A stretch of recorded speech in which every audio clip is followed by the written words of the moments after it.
64,000 रुपया का 5% वार्षिक दर से 3 वर्ष का चक्रवृद्धि ब्याज निकालें। यानी कि आपसे पूछा गया है कि 3 वर्ष में 64,000 का शुद्ध रूप से ब्याज कितना होगा। 64,000 रुपया यहाँ जो दिया हुआ है ये आपका है मूलधन, जिसे P से डिनोट करते हैं। तो ये दिया हुआ है आपका 64,000 रुपया 5% वार्षिक दर से, यानी कि दर आपका रेट कितना लग रहा है, तो ये 5% लग रहा है। समय कितना है, ये 3 वर्ष है। ठीक है, 3 वर्ष का समय दिया हुआ है। इस क्वेश्चन को हम लोग ऐसे समझते हैं।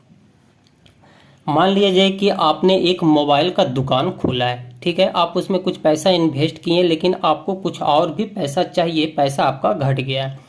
तो आप मार्केट में ऐसे व्यक्ति के पास जाएंगे जो मार्केट में पैसा इन्वेस्ट करते हैं, पैसा वो लगाते हैं। ठीक है, तो आपको वहाँ पे 2 चीज़ आपका अधिकार है वहाँ पे बोलना। जैसे आप वहाँ पे कितना पैसा लेना चाहते हैं और कितना समय के लिए लेना चाहते हैं वो आप डिसाइड करेंगे, लेकिन पैसा जो देने वाला है वो आपसे ब्याज कितना लेगा, कितना परसेंट लेगा, कितना पैसा इंटरेस्ट लेगा, वो डिसाइड करेगा। तो आप उसके पास गए तो बोले कि ठीक है, मुझे 64,000 रुपया आप दे दीजिए 3 वर्ष के लिए। ठीक है, 3 वर्ष के बाद हम आपका पैसा लौटा देंगे। तो उसने बोला ठीक है, पैसा तो हम दे देंगे भैया, कोई दिक्कत नहीं है, मेरा यही कारोबार है पैसा लगाना। तो हम जो भी पैसा दे रहे हैं आपको उस पर 5% देना पड़ेगा। देखिए, आपको ज़रूरत है तो पैसा तो आप लीजिएगा ही, कोई उपाय तो है नहीं। तो आपने वहाँ से पैसा ले लिया। ठीक है, तो 3 साल के बाद तो आप उसको पैसा देने के लिए जाएंगे ही। तो आपने जो पैसा लिया है वो तो आप उसको देंगे ही, वो तो देना ही पड़ेगा, कोई उपाय नहीं है। तो आप 64,000 रुपया उसे दे दिए हैं। 3 साल के बाद मान लीजिए पूर गया है 3 साल, आप उसके पास गए, उसका जो पैसा आपने लिया है वो 64,000 आपने दे दिया है। लेकिन 64,000 के रुपया के अलावा आपको एक्स्ट्रा कुछ और भी पैसा देना पड़ेगा। देखिए, वो तो आपके रिश्तेदार है ही नहीं कि आपको फ्री में पैसा देगा, है ना। वो अगर वो पैसा वाला काम करता है तो उसको कुछ भी तो बचना चाहिए। तो 64,000 के अलावा और जो भी आप एक्स्ट्रा पैसा देंगे तो वो एक्स्ट्रा पैसा ही ब्याज कहलाता है। ठीक है, लेकिन यहाँ पे आपसे चक्रवृद्धि ब्याज लिया जा रहा है। एक होता है साधारण ब्याज और एक होता है चक्रवृद्धि ब्याज।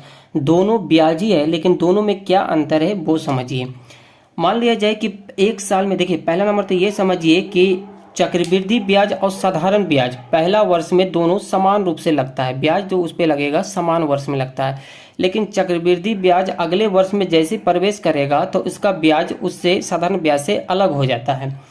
देखिए कैसे अलग होता है। 64,000 पे मान लिया जाए कि आपका 500 रुपया 1 साल में ब्याज हुआ। ठीक है, मान लेते हैं। तो आपको अगले वर्ष में जब आप जाइएगा तो देखिए, आप 64,000 पे आपसे अब ब्याज नहीं लिया जाएगा। अब क्या किया जाएगा, जो ये ब्याज 1 साल में हुआ है इसमें ऐड हो जाएगा। ये हो जाएगा आपका 64,500, यानी कि अब दूसरे वर्ष में जो लगेगा अब 64,500 पे आपका ब्याज लगेगा। अगर दूसरा वर्ष में जो भी ब्याज हुआ है तो पहला वर्ष का ब्याज, दूसरा वर्ष का ब्याज जोड़ दिया जाएगा और तीसरे वर्ष में उसमें भी मान लिया जाए कि अगले वर्ष में फिर आपका 600 रुपया ब्याज होता है। ठीक है, तो इसमें ऐड हो जाएगा। अब आपके तीसरा वर्ष में जो ब्याज लगेगा वो हो जाएगा 64,1100 पे आपका ब्याज लगने वाला है। ठीक है, इसलिए चक्रवृद्धि ब्याज साधारण ब्याज से बहुत ज़्यादा खतरनाक हो जाता है और चक्रवृद्धि ब्याज को जल्दी मार्केट में लेना नहीं चाहता है। ठीक है, चक्रवृद्धि ब्याज देखिए कहाँ लगता है आपका, जब बिजली का जो बिल आता है उस पर चक्रवृद्धि ब्याज लगता है। अगर आप समय से पैसा नहीं दीजिएगा तो ब्याज के ऊपर ब्याज आपका बढ़ता जाता है। ठीक है, तो दोस्तों ब्याज निकालने के लिए एक छोटा सा फॉर्मूला होता है जो आपको ध्यान रखना है। ठीक है, अमाउंट बराबर होता है, अमाउंट को ए से डिनोट कर लेते हैं, P इंटू 1 प्लस R बटा 100 के पावर n। P आपका मूलधन हो गया है, R आपका दर बता रहा है, n आपका जो है समय बता रहा है। ठीक है, मान यहाँ पे पुट कर दें तो ये हो जाएगा 6400 इंटू 1 प्लस 5 बटा 100 के पावर 3। देखिए 5 से 100 आपका 20 बार में कट जाएगा। इसे जब सॉल्व कीजिएगा तो 21 बटा 20 आ जाएगा। तो ये हो जाएगा आपका 6400 इंटू 21/20। देखिए 3 बार में है, 3 बार है, तो ये हम 3 बार यहाँ पे गुना कर लेते हैं, तो ये हो जाएगा आपका 21/20 हो जाएगा। ठीक है, यहाँ पे 3 जीरो है, यहाँ भी 3 जीरो है, तो कट जाएगा। 2 दूनी 4, 4 दूनी 8 हो जाता है। अब 8 से 64 आपका 8 बार में कट गया है। ठीक है, ये भी आपका कट गया है। 21 को अगर हम 21 से गुना करेंगे तो ये हो जाएगा आपका 441। अब 8 को 21 से गुना करेंगे तो ये हो जाएगा आपका 8, और 8 दूनी हो जाएगा ये 16। यानी कि 441 में अगर आप 168 से गुना करेंगे तो ये हो जाएगा आपका 64,088 रुपया। ये क्या निकल के आया है? अमाउंट। देखिए यहाँ पर एक हम बहुत इंपॉर्टेंट चीज़ आपको बताना चाह रहे हैं। यहाँ पे 2 तरह का क्वेश्चन बनता है। यहाँ पे ब्याज पूछा गया है। अगर बोलता कि 3 साल के बाद उसे आप कुल कितना धन उन्हें देंगे, ठीक है, जिन व्यक्ति से आप पैसा लिए हैं, पैसा ले रखे हैं, 3 साल के बाद उसे आप कितना टोटल अमाउंट देंगे।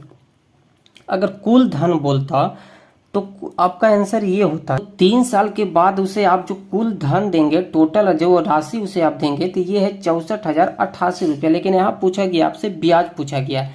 तो देखिए 64,088 रुपया में तो उसका मूलधन भी छिपा हुआ है, क्योंकि जो भी हम उससे पैसा लिए वो तो मिला के उसको ही देंगे। तो ये 64,000 अगर हम इसमें माइनस कर लेते हैं, 64,000 इसमें अगर माइनस हो जाता है तो ये तो 8800 ये 1 हो जाएगा। ये 10,088 रुपया आया। यानी कि 64,000 जो हम उससे पैसा लिए वो तो हम उसको दे ही रहे हैं, और इसके अलावा हम एक्स्ट्रा 10,088 रुपया और दे रहे हैं। तो जो एक्स्ट्रा पैसा दे रहे हैं वही तो इसका ब्याज है, तो 10,088 रुपया इसका ब्याज हो जाएगा। लेकिन अगर ब्याज ना पूछ के यहाँ पे बोलता कुल धन क्या होगा, बहुत बड़ा कन्फ्यूजन होता है।